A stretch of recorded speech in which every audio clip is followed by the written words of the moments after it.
नमस्कार। अनेक शाळा महाविद्यालयामध्ये क्रीडा महोत्सव क्रीडा स्पर्धांचं आयोजन केलं जातं।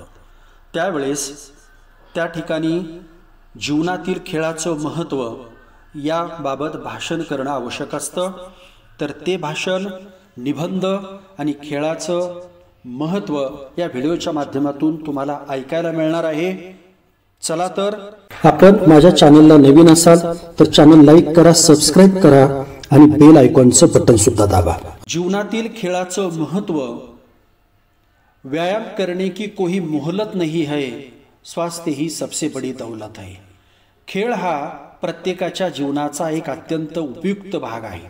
अभ्यास किंवा पुस्तके खेळांपेक्षा जास्त महत्त्वाचे आहेत असा अनेकांचे मत असते, पण वास्तव हे आहे की अभ्यास आणि खेळ या दोघांनाही जीवनात सारखेच महत्त्व आहे।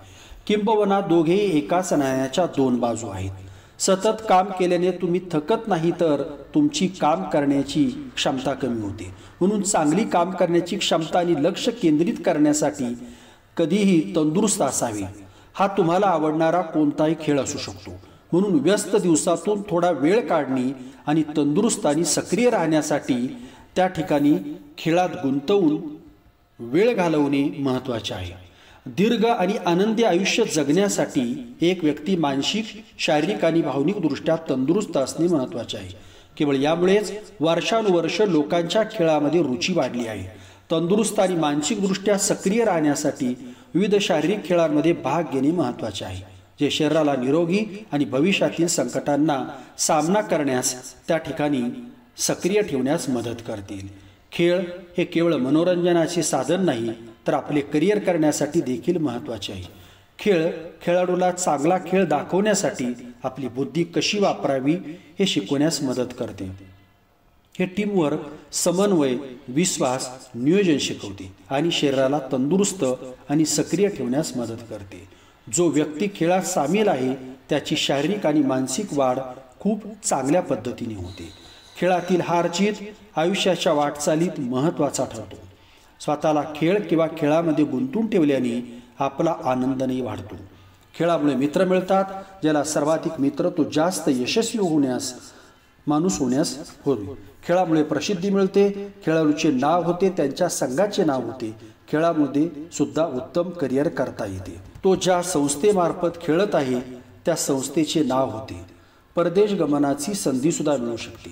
टीव्हीवरील जाहिरातीत खेळाडू मोठ्या प्रमाणावर दाखवले जातात, कारण खेळाडू हे समाजाला आवडणारे असतात। आज बहुतेक लोक आधुनिकतेच्या चक्रात व्यस्त आहेत। आळस, प्रदूषण, भेसळीमुळे शारीरिक आणि मानसिक आजार खूप वेगाने वाढत आहेत। आधुनिक संसाधने आणि सोशल मीडियाने तरुणांना मैदानी खेळापासून दूर नेले आहे।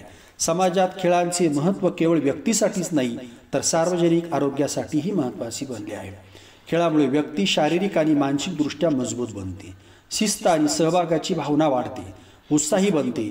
खेळापासून चांगल्या स्वास्थ्यकर आहाराची सवय लागतात। शारीरिक हालचाली आणि व्यायामामुळे रोग टाळण्यास किंवा ते कमी करण्यात महत्त्वाचा सकारात्मक परिणाम होतो। खेळामुळे ताणतणावाचे व्यवस्थापन करण्यास मदत होते। नैराश्य आणि चिंता कमी होऊन एकाग्रता सुधारते। मेंदू तल्लख ठेवण्यासाठी खेळामध्ये सक्रिय राहणे आवश्यक आहे। दररोज 30 मिनिटाचा व्यायाम देखील शरीराला आणि मनाला आराम देतो। खेळाचा परिणाम व्यक्तीच्या मनस्थितीवर आणि झोपेच्या गुणवत्तेवर, तसेच संवाद आणि नेतृत्व कौशल्यावर देखील होतो। खेळामध्ये भाग घेऊन आपण चांगल्या मित्रांच्या संपर्कात राहू शकतो। खेळामुळे आपल्या वेळेचा चांगला वापर करून बाहेरच्या वाईट सवयी टाळू शकतो। खेळातून सहभागामुळे विचारशक्ती आणि विश्लेषण कौशल्य सुधारते आणि चांगले निर्णय घेण्यास मदत होते। मेंदूला सजग ठेवल्यानं त्याची कार्य करण्याची आणि लक्ष केंद्रित करण्याची क्षमता सुधारते। खेळ आत्मविश्वास वाढवून, संतुलित वजन राखून, निरोगी जीवनशैली जगण्याची क्षमता वाढवून सामाजिक कौशल्य सुधारतात।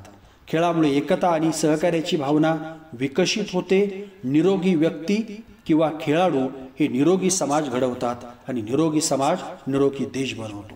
प्रत्येक व्यक्तीने दररोज शक्य तितके मैदानी खेळ खेळले पाहिजेत। शेवटी मला असे म्हणायचे आहे की खेळाचे महत्त्व खूप आहे आणि ते केवळ शारीरिक वाढीपुरते मर्यादित नाही, तर मानसिक आणि भावनिक वाढीसाठी देखील आहे। तसेच क्रीडा उपक्रमांमध्ये भाग घेऊन आपण स्वतःला तंदुरुस्त आणि निरोगी ठेवू. कासवाचे गतीने का होईना पण रोज थोडी थोडी प्रगती करा. खूप ससे येतील आडवे, बस त्यांना हरवायची हिंमत ठेवा. चला तर खेळायला. धन्यवाद.